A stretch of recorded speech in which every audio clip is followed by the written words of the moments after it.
Les Sorres. Ocupa els termes de El Prat, Sant Boi, Viladecans, Gavà i Castelldefels. El jaciment és compost de nombroses restes de navegació marítima, especialment àmfores aparegudes en els treballs d'extracció d'àrids.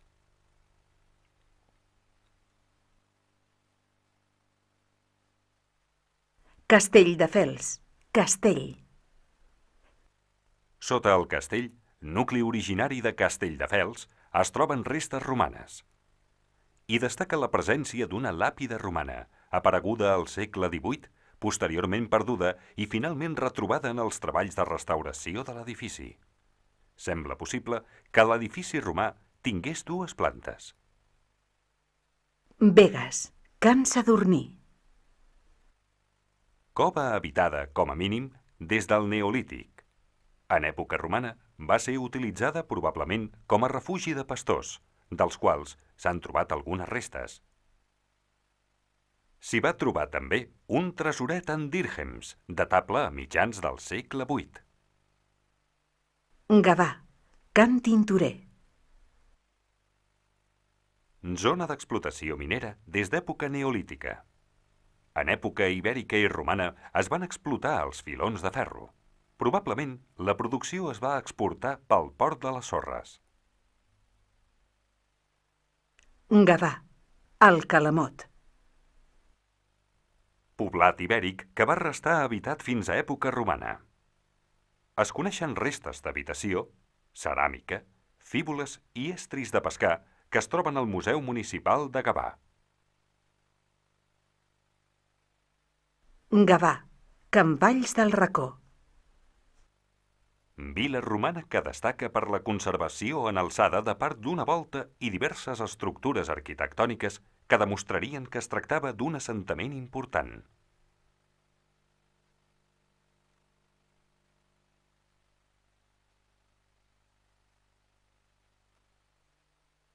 Gavà.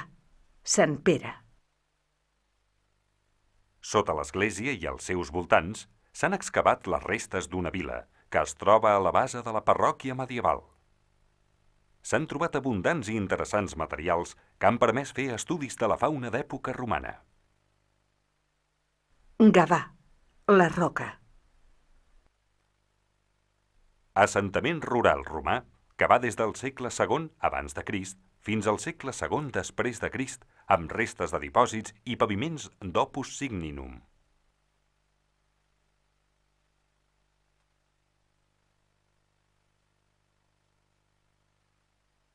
Viladecans.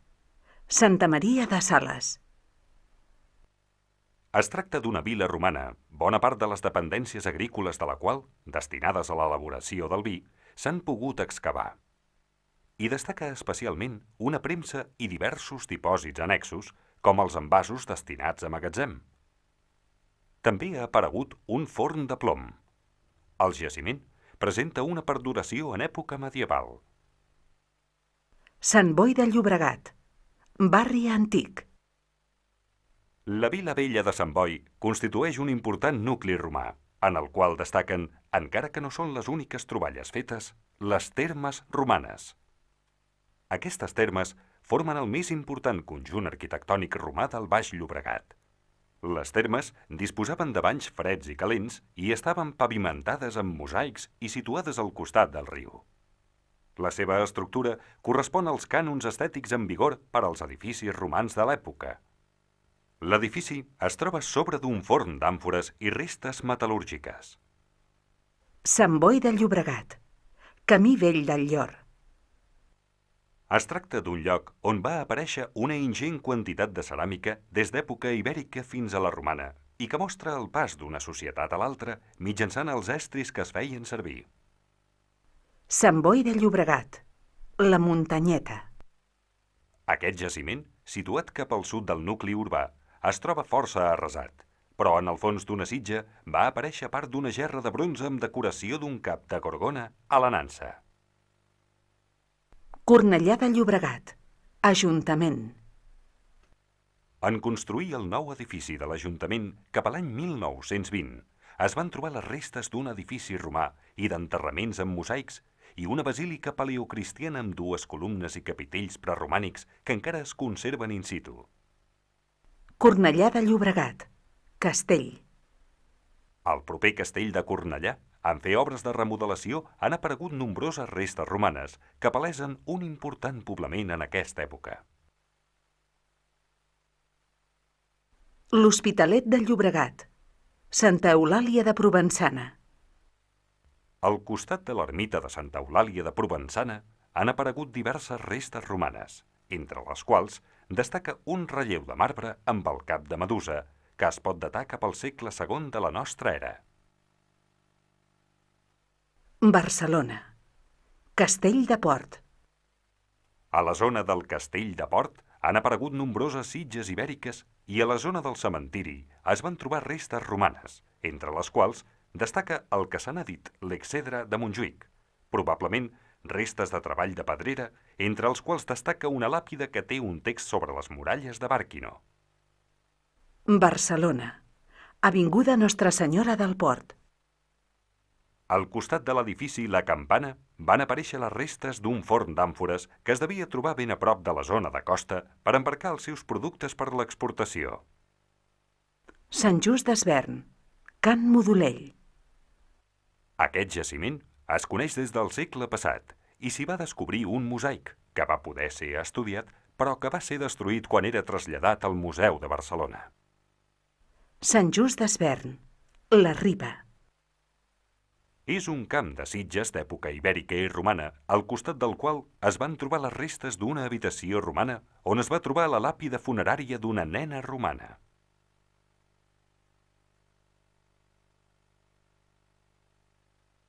Sant Just Desvern, Torreblanca. En aquest lloc es troben diversos dipòsits romans per a líquids, com també altres restes d'activitat, com àmfores. Sant Joan d'Espí, Ermita del Bon Viatge. Sota l'ermita del Bon Viatge es van trobar interessants restes d'un gran edifici imperial romà que va continuar la seva existència durant el Baix Imperi. Sant Joan d'Espí, Les Begudes. En aquest jaciment es va trobar fa anys una gran pedra que alguns autors van considerar que era un miliari. Més recentment ha aparegut un forn de calç, únic a la comarca, i un interessant penjoll de bronze. Sant Feliu de Llobregat, Can Miano. Es tracta d'un jaciment d'època ibèrica i romano-republicana, compost per uns retalls a l'argila on va aparèixer gran quantitat de ceràmica i una gran quantitat d'elements discoidals de difícil adscripció. Sant Feliu de Llobregat, La Salut o Mas Lluí. En aquest jaciment va aparèixer gran quantitat de ceràmica romana dels segles II i III després de Crist. També s'hi han trobat 2 forns de ceràmica i un dipòsit d'època romana. Sant Feliu de Llobregat, Torre de la Presó. Al centre de Sant Feliu de Llobregat es trobava la Torre de la Presó. En el moment que es va enderrocar, es va trobar un fragment de marbre que podria semblar part d'un sarcòfag romà. Sant Feliu de Llobregat, Les Grasses. Gran camp de sitges que va des d'època prehistòrica fins a l'època romana. Hi apareixen més de 60 estructures d'emmagatzematge i una altra, probablement, per aigua. Hi destaca la gran quantitat i qualitat del material, entre el qual es troba ceràmica i un anell. Molins de Rei, Plaça de les Bruixes 2. Es tractaria probablement de l'única vila exclusivament romana republicana que s'ha excavat al Baix Llobregat. S'hi han localitzat 2 dipòsits en paviment romà i altres estructures.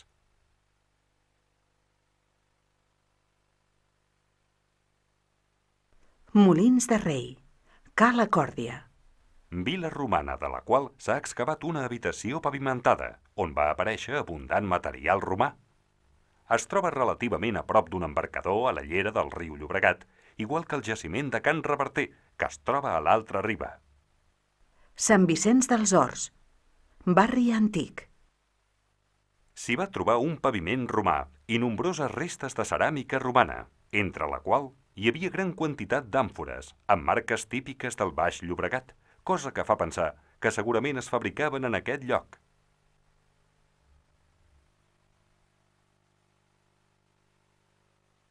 Sant Vicenç dels Horts, Puig Castellar. El Puig Castellar és un poblat ibèric que arriba fins a època romana. Entre el material s'ha pogut localitzar restes de treballs metal·lúrgics.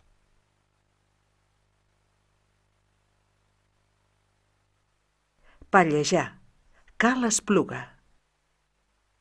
Es tracta d'una vila romana que presenta en superfície diversos murs i el paviment d'una habitació per al premsat de vi i d'oli. Les parets de les habitacions estaven pintades. El Papiol, Can Tintorer. Vila romana gairebé la totalitat de la qual fou destruïda per construir l'autopista B30. Dels seus forns i dels propers de Can Pedrerol va sortir bona part de les àmfores amb què es va exportar el vi del Baix Llobregat a Roma. Castellbisbal, Can Pedrerol de Baix. Vila romana, al costat de la masia del mateix nom. Tenia forns d'àmfores que es van dedicar a l'exportació. Per la riera de Rubí, els recipients baixaven fins a la desembocadura del riu per ser embarcats. Sant Andreu de la Barca, Santa Madrona del Palau.